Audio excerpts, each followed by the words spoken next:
Bonjour et bienvenue dans cette vidéo dédiée au logiciel libre Duplicati qui vous permet de réaliser simplement des sauvegardes.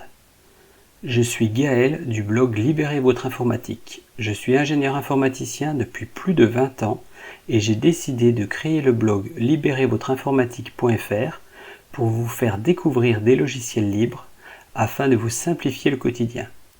J'y parle également de notions clés en informatique pour apprendre à utiliser sereinement les nouvelles technologies. Si je devais faire une comparaison avec une voiture, je vous propose d'apprendre à l'utiliser à sa pleine capacité, mais également de savoir réaliser des opérations de maintenance basiques, mais indispensables. Vérifier les niveaux, changer une roue, un fusible, etc. Vous n'allez pas devenir le meilleur des garagistes, mais vous serez beaucoup plus serein lorsque vous utiliserez votre ordinateur. Aujourd'hui, nous allons parler des sauvegardes. C'est quelque chose de très important, de vital à mettre en place chez tout le monde. Pour une entreprise, ne pas mettre de sauvegarde, c'est comme jouer à la roulette russe. Cela pourra tenir un certain temps, mais tôt ou tard, cela se retournera contre elle. Recréer un dossier complet qui avait pris des mois à être réalisé est une énorme perte de temps. Certaines entreprises ont dû déposer le bilan après un crash de serveur ou un piratage si elles n'avaient pas mis en place de politique de sauvegarde appropriée. Pour les particuliers, les enjeux sont différents mais bien réels. Certains de vos documents, s'ils sont perdus, le seront pour toujours. Pour des photos et vidéos de vos proches par exemple. Si les fichiers ne sont plus disponibles, c'est fichu. Vous n'aurez plus jamais la possibilité de revoir la photo ou la vidéo initiale. La bonne nouvelle, c'est qu'il y a des solutions. Parmi les solutions faciles à mettre en œuvre, je vous propose aujourd'hui de mettre en place Duplicati. La première chose à faire, c'est de regarder sur internet Duplicati. Et donc, on va sur le site duplicati.com. C'est en anglais, mais vous inquiétez pas, on pourra le mettre en français ensuite. On va décliner l'usage des cookies et on va aller cliquer sur Downloads. On nous propose donc Downloads for Windows et aujourd'hui on est sur Windows, donc pas de problème. Ça se télécharge, ça prend un peu moins de 100 mégaoctets, donc c'est relativement petit par rapport aux tailles de logiciels qu'on peut trouver en ce moment, on va dire. Une fois que ça a été rechargé, je clique. Firefox me met un avertissement, je mets OK. L'installation va pouvoir commencer. Donc, on fait suivant, on accepte les termes du contrat, on refait suivant. Là, on peut spécifier là où on souhaite l'installer.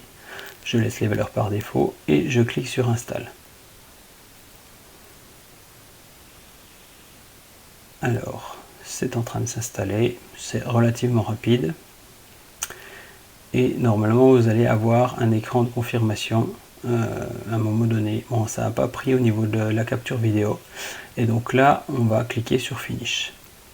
Donc Duplicati, comment il fonctionne? Vous avez une partie qui est un service en arrière-plan qui va tourner, qui va vous permettre également de faire des sauvegardes sans que vous ayez à lancer le logiciel particulier. Et par contre, pour pouvoir vous interfacer avec ce service, vous allez avoir en fait comme un site internet, mais c'est un site internet qui pointe uniquement en local sur votre ordinateur. Donc pour lancer Duplicati, c'est tout simple, on va venir cliquer dans la barre de recherche en bas dans Windows et commencer à saisir le nom Duplicati.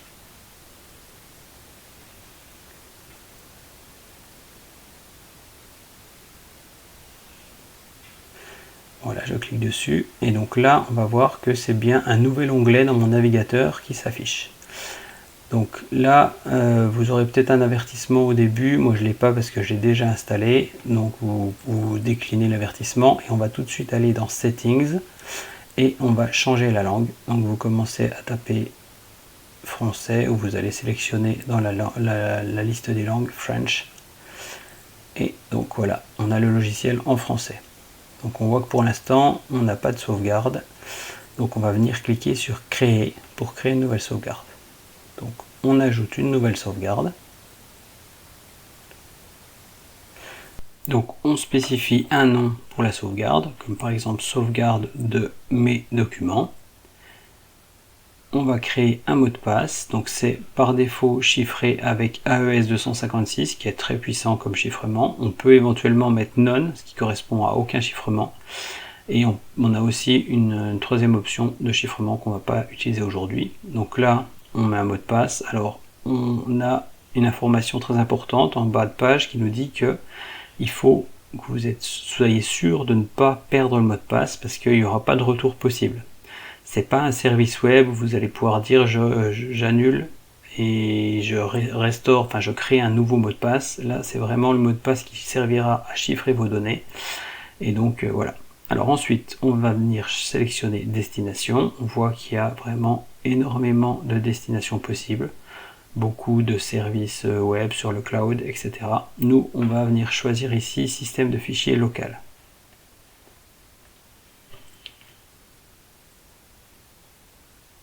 J'aimerais détailler un petit peu plus l'intérêt de sélectionner un espace de sauvegarde qui ne soit pas sur votre disque principal. Alors évidemment, si vous n'avez qu'un seul disque, pas de clé USB et pas trop de budget, c'est toujours mieux d'avoir quand même vos données dupliquées à un autre endroit sur votre disque plutôt que de les avoir une seule fois. Mais l'idéal, c'est d'avoir un support externe, une clé USB, un disque dur, idéalement si votre PC est récent en USB 3, comme ça sera plus rapide évidemment. Et si possible, vous pouvez même imaginer avoir plusieurs supports et faire des sauvegardes à plusieurs endroits, enfin sur plusieurs disques ou sur plusieurs clés USB. C'est très important dans la mesure où ce stockage-là, comme il va être la plupart du temps débranché de votre ordinateur, par exemple en cas de foudre, votre ordinateur peut être détruit, le disque dur aussi, mais la clé USB ou les disques durs externes, s'il n'est pas branché à ce moment-là, normalement ça se passe bien, sauf si évidemment il y a un incendie chez vous. Mais bon, voilà, on va imaginer que c'est un scénario plutôt optimiste et que globalement vous avez quand même encore accès à vos supports de sauvegarde externes. Voilà, je continue la vidéo. Donc, je vais venir sélectionner donc un répertoire, un lecteur qui s'appelle déjà sauvegarde. On va créer dedans un répertoire qui va s'appeler sauvegarde duplicati. Je crée le répertoire et je vais venir le sélectionner. Et ensuite, je vais pouvoir valider la partie destination en cliquant sur continuer. Ensuite, une fois que j'ai sélectionné la destination, je vais sélectionner la source, c'est-à-dire les informations que je souhaite sauvegarder. Donc là, on va directement sauvegarder le répertoire mes documents. On fait continuer. On va également pouvoir paramétrer une planification. Donc par défaut, c'est quotidienne à 13 heures. On peut éventuellement mettre d'autres choses, on peut mettre personnel et là vous allez pouvoir avoir des choses vraiment très précises, dire que vous voulez uniquement certains jours de la semaine, etc., etc. Donc là on laisse sur quotidienne à 13 heures pour l'instant. Et dernière étape, combien de sauvegardes on conserve. Donc je vous conseille d'en conserver quand même plus d'une, parce que ça vous permet, si jamais vous vous rendez compte que vous avez supprimé un fichier, vous l'avez plus évidemment dans le répertoire d'origine, mais si la dernière sauvegarde elle a été réalisée depuis et que vous ne gardez qu'une seule version de sauvegarde, votre sauvegarde elle ne contiendra pas non plus le fichier. Donc voilà, on part sur, je crois que j'ai mis 3 sauvegardes. Ensuite, on va pouvoir, donc on voit que la prochaine exécution programmée, elle est dans 14 minutes, parce que là, il est midi 46 et on a mis une sauvegarde à 13 heures. Donc, on va ouvrir des explorateurs de fichiers. Donc ça, à gauche, on a le contenu de mon répertoire mes documents. À droite, on a le contenu de sauvegarde duplicati. Ce qu'on peut faire quand on est là, on peut évidemment lancer manuellement une sauvegarde. Donc là, c'est très rapide parce que j'ai très peu de fichiers. Ce qu'on va pouvoir voir assez rapidement, c'est que Duplicati fait ce qu'on appelle la déduplication. C'est-à-dire que dans mon répertoire, là, j'ai des données, des vidéos que j'ai mis en double avec des noms différents. Donc c'est pour ça qu'en fait, initialement, j'ai 60 mégaoctets de données. Mais par contre, dans mes fichiers Duplicati, j'en ai que 9. Parce que donc il a vu qu'il y avait des doublons et même s'il va bien me restaurer tous les fichiers aux bons endroits, les fichiers qui sont en doublon, il ne les stocke qu'une seule fois et même si quand il les restaurera à l'ensemble des emplacements, il fait ça de façon intelligente. Donc c'est très intéressant pour ça, si vous avez des documents qui sont peut-être à plusieurs endroits dans vos dossiers, sous-dossiers, vous ne vous inquiétez pas, il va faire le job. Et évidemment, si jamais il y a un des documents qui est modifié, il va bien comprendre qu'il y a eu une modification et il va faire le nécessaire pour stocker finalement deux fichiers différents. Donc là, je viens de supprimer une partie de mes fichiers et je vais cliquer sur les trois petits points en bout de ligne et je vais cliquer sur restaurer. Trois petits points, restaurer, je clique, ça va être très rapide aussi évidemment. Donc là, on peut sélectionner éventuellement un chemin de restauration différent. Par défaut, ça vient restaurer à l'endroit où vous faites les sauvegardes assez logiquement. Et donc là, si je regarde, on voit que j'avais beaucoup moins de fichiers. On restaure à l'emplacement d'origine. On va choisir d'écraser ou... ouais, je pense écraser c'est mieux. On va choisir d'écraser les fichiers, c'est-à-dire que si on a des fichiers déjà présents, il va venir les écraser. Alors, on a des warnings au niveau du journal, c'est des informations, je crois, qui sont assez peu intéressantes. C'est des sous-dossiers de mes documents pour lesquels il y a un problème de privilège. Après, en vrai, là, on voit que j'ai pas de dossier musique, etc. Donc c'est sûrement pour ça. Par contre, on peut voir que là, il a bien restauré tous les fichiers qui avaient été supprimés. Donc ça s'est fait vraiment très rapidement. Et de la même façon que là on l'a fait très rapidement pour quelques fichiers, vous pouvez le faire pour des sauvegardes bien plus conséquentes. Ça sera peut-être à peine plus long en temps de restauration, mais toutes vos données sont bien sauvegardées. Donc là, ce qu'on va faire, c'est qu'on va copier une nouvelle vidéo dans mon dossier document et je clique sur démarrer et on refait une nouvelle sauvegarde. Cette nouvelle sauvegarde, on voit que le dossier de mes documents fait en tout 99 mégaoctets et la destination, on voit uniquement 43 mégaoctets parce que, à nouveau, il y a la déduplication. Pas pour le nouveau document que j'ai ajouté, il n'y a qu'une fois, mais pour certaines vidéos qui sont présentes à la racine de mon dossier, mes documents, mais aussi dans des sous-répertoires. Alors, je reviens ici. Ce qu'on va faire, on va tout supprimer. Et là, on va demander la restauration. À nouveau, première étape, on choisit la sauvegarde. Donc par défaut, il vous propose la sauvegarde 0, c'est celle qui est la plus récente. On voit que c'est celle qui a été faite à midi 49, alors que la sauvegarde numéro 1, c'était celle de midi 46. Donc là, je choisis à nouveau écraser. Et donc comme j'ai restauré la version la plus ancienne, je vais me retrouver avec tous mes fichiers, mais sauf ma nouvelle vidéo. Parce que dans la première sauvegarde, elle n'était pas présente. Alors, ce qu'on peut faire, c'est qu'on va créer un nouveau dossier. Et dans ce dossier, on va dupliquer des fichiers. On va également refaire un nouveau dossier, on va appeler dossier 2 et on va à nouveau mettre certaines choses, on va dire trois images dedans, parfait.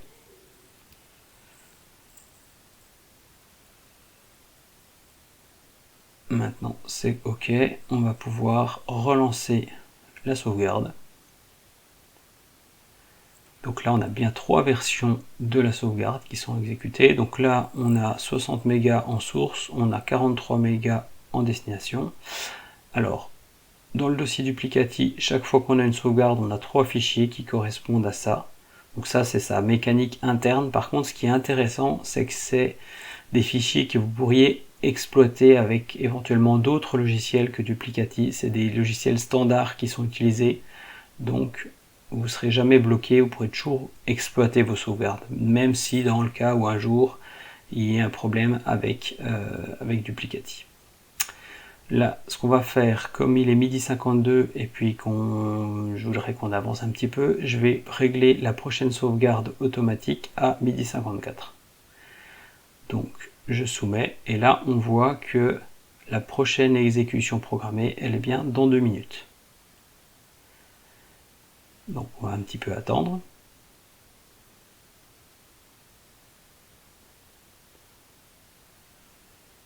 Ce qu'on va faire ici, on va ajouter un dossier 3. On va venir mettre dans ce dossier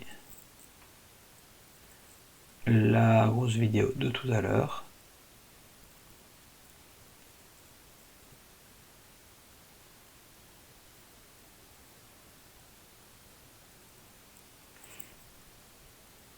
Voilà, la prochaine exécution, elle est toujours dans 2 minutes. Donc là, ce que je vous propose, on va attendre un petit peu. On va revenir sur l'accueil. Donc là, on voit les fichiers. Donc si on regarde le détail, on a bien un groupe, enfin 3 groupes de fichiers à chaque fois, un pour chaque sauvegarde, et au niveau des heures d'exécution, 12h46, 12h49, 12h51. On va attendre encore quelques secondes, je pense qu'on va plus être très loin. Donc vous allez voir, là je ne vais rien toucher au niveau de l'interface, et ça va bouger tout seul, parce que le service Windows de Duplicati va suivre ce qui est programmé, et donc va lancer une sauvegarde automatiquement. Il y a encore un tout petit peu à attendre.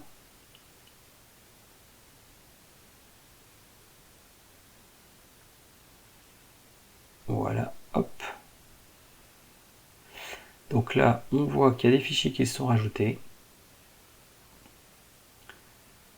Et par contre, on voit qu'on n'a toujours que 3 versions, et ce qui est normal, on avait dit qu'on gardait uniquement les 3 dernières versions. Ce qui fait que si je fais le test de restauration, vous allez voir qu'on a uniquement 12h49, 12h51 et 12h54. On a entre guillemets perdu, on n'a plus accès à la sauvegarde de 12h46. Donc après, évidemment, c'est à vous de voir en fonction de vos usages combien vous voulez garder de sauvegarde. Sachant que, contrairement à certains logiciels, c'est à chaque fois des sauvegardes complètes. Donc si vous avez 2 Go de données, chaque sauvegarde va vous prendre 2 Go. Il y a des logiciels qui fonctionnent différemment. Duplicati, c'est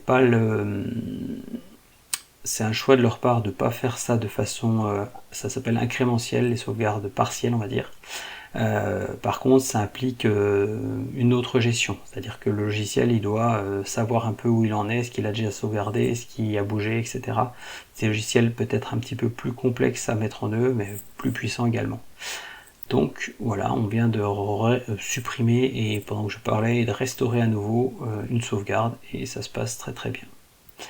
Voilà, bon bah écoutez, normalement on a fait le tour. Je vous invite à essayer de pratiquer. De toute façon, là vous risquez de rien casser, dans la mesure où vous sauvegardez uniquement, et après éventuellement c'est sûr que normalement on restaure pas tous les jours. Par contre, ce que vous pouvez faire, c'est vous entraîner à restaurer dans un dossier différent du dossier sur lequel vous avez sauvegardé vos données, pour pouvoir vous en sortir.